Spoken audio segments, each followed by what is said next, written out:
So we can see this keratin debris here straight away. This is a really long plug of keratin. It's not quite that long. I wish it was. Not quite that long. So there's a long dry keratin plug on this one. So we've got the standard size on the tube in here straight away. I usually start with a little bit of suction because sometimes the ones that you wouldn't think would work as well with suction, they do work quite well. But I'm detaching from the canal walls. Ooh, it's dry. It is very, very dry, this one. And I'm looking to see if I can get any purchase on this plug. I can tell it's a big plug, but I just can't seem to get the movement. So this is the Rye Keratin here now. So it's Neil's tool, which is a variation on a Jobson Horne. It's actually a really good little tool. Yeah. It's one of my favorite ones to use. This and the Rye hook actually are probably my two favorite tools. But drop right behind the plug there now. That's a good one. That's a nice kind of sweeping motion. It's like layers and layers and layers of it. Kind of unpeeling as I'm pulling this out here. I do actually drop this on the patient, unfortunately, guys. I do try and hold up the camera, and I think, there it goes. So I just pocket. Pick it off the patient's shoulder as well, bless him. But you can see now the ear canal's looking a lot better. I've just got this one last little dry patch here on the right-hand side, so I'm just going to strip the worst of this off.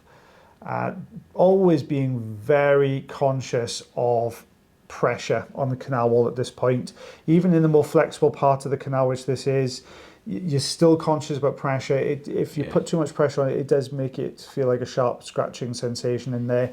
It can feel quite pinchy. Yeah. So we don't like doing it too much. Like these, even when you're only just past the entrance of the ear to the patient, it feels like you're sort of like miles inside the head. Yeah, it does. You can see I'm really checking this plug out now. I'm looking further down just to see if there's any gaps there. So straight, because I've used this Rye Curette on the other ear canal, I thought, well, it worked really well on the other one. Chances are they're probably going to be of a similar texture. But this one's actually a little bit softer. So I'm just trying to get the grip. Whoop, there we go. Out that comes. You can see it's really breaking the plug down on this side. And we're just in the process of trying to get to that back end. I know I'm deeper now. Scoop that bottom bit around now. There we go.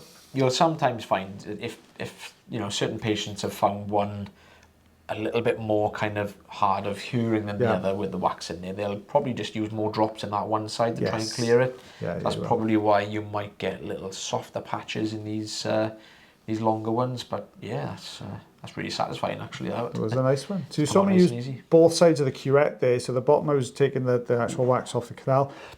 The top I was trying to take some dry skin off, but yeah, quite a bit in both sides there. So I'm going to go 1.5 inches because I can read that one as well, just over 4.5 centimeters.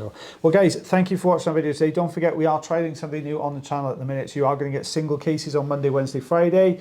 Members, you're still going to get your compilations on Tuesday and Thursday. Bear with us. We're doing this for a couple of weeks. I just want to see how things pan out on the channel with a few bits and pieces we're trying. So yeah, bear with me on that one. But you're still going to get your videos every single week. But as always, guys, take care of yourselves. Take care of your ears. And take care of one another. Myself and lovely Mr. Taylor Green. We'll see you next time. Bye, everybody. Bye-bye.